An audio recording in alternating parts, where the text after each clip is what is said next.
तीन दामाद की सास पार्ट 2। अब तक आपने सुना कि कावेरी जी अपनी तीनों बेटियों ईशा, मोहिनी और सुहाना की शादी तीन घर जमाई लड़कों के साथ करवा देती है। उन्हें लगता है कि ये लड़के शायद घर का कामकाज संभाल लेंगे, लेकिन उनके तीनों घर जमाई बहुत आलसी थे। वो नौकरी भी नहीं करते थे और बाहर का काम भी नहीं। कावेरी जी ने अपनी बेटियों से कहा कि वो प्रेगनेंसी का बहाना बनाकर अपने पतियों को सबक सिखाए। अब सुनिए आगे। मम्मी, आपने जैसा कहा था हमने वैसा ही किया, लेकिन देखिए ना, विवेक का हाल तो वैसा का वैसा ही है। घर में ना सुबह का नाश्ता बनता है और ना खाना। नौकरी पर जाने की बात करूं तो खाने को दौड़ते हैं मुझे।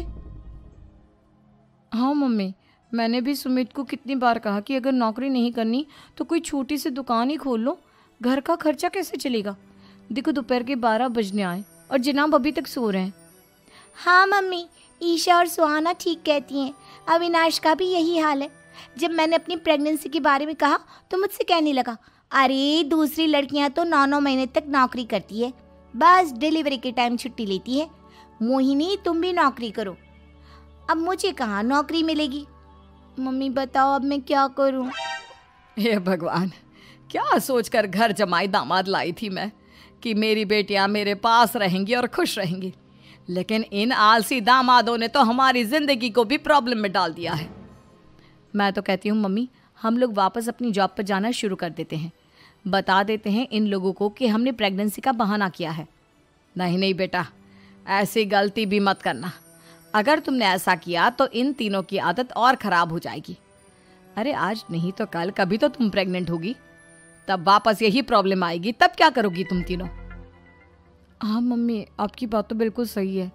इन लोगों को तो सुधारना ही पड़ेगा। लेकिन कैसे? अपने बच्चों के आने की खबर सुनकर भी इन लोगों पर कोई असर नहीं हो रहा। पैसे कमाने के लिए घर से बाहर निकलना ही नहीं चाहते ये तीनों। अब मेरे दिमाग में एक प्लान आया है। तुम तीनों चिंता मत करो, उन तीनों को बुलाओ, फिर मैं बात करती हूँ। थोड़ी देर बाद कावेरी जी अपने तीनों दामादों को सामने बुलाकर अपनी बात कहना शुरू करती हैं।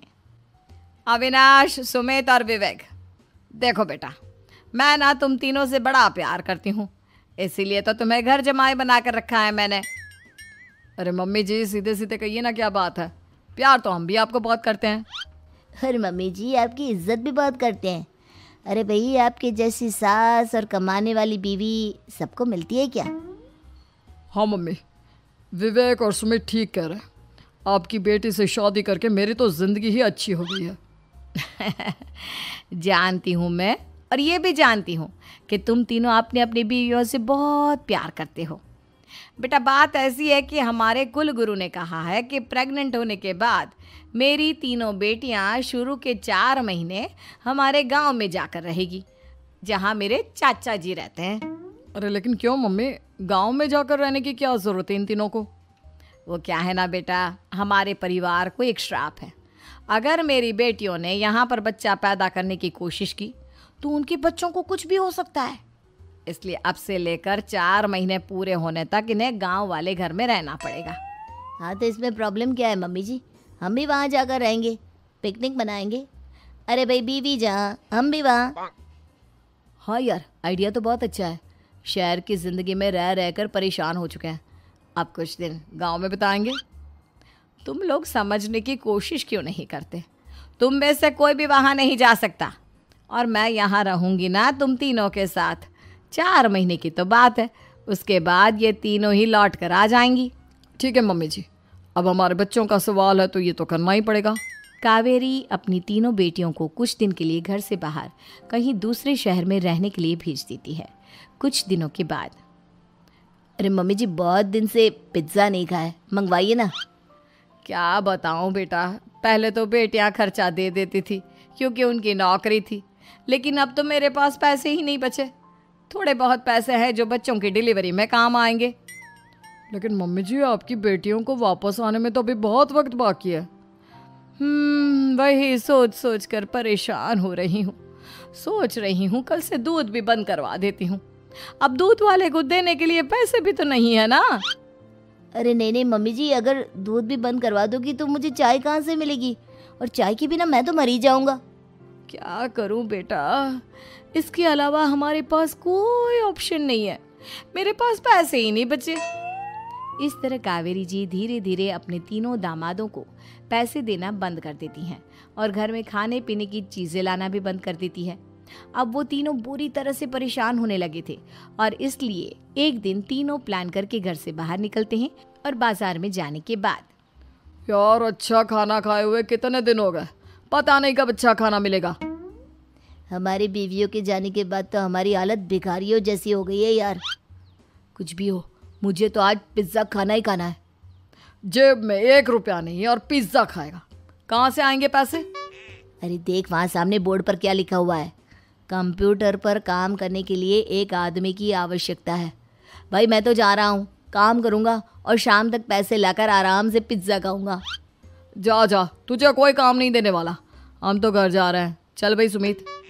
सुमित और अविनाश वहाँ से चले जाते हैं और विवेक उस कंप्यूटर शॉप पर सारा दिन काम करके 5,000 रुपये कमा कर घर लौट कर आता है और अपने खाने के लिए अच्छी अच्छी चीज़ें भी लेकर आता है। ये देखकर विवेक और सुमित के दिल में भी कुछ पैसे कमाने की इच्छा जागती है। अरे सुबह सुबह कहाँ चल दी है तुम? मम्मी जी एक बहुत अच्छी जगह मिली है, कंप्यूटर पर काम करने के 5,000 मिले थे कल मुझे। अगर रोज़ काम करूँगा तो पूरे 40,000 की तनख्वाह। अरे वाह, ये तो बहुत अच्छी बात है दामाद जी, आपको जाना ही चाहिए।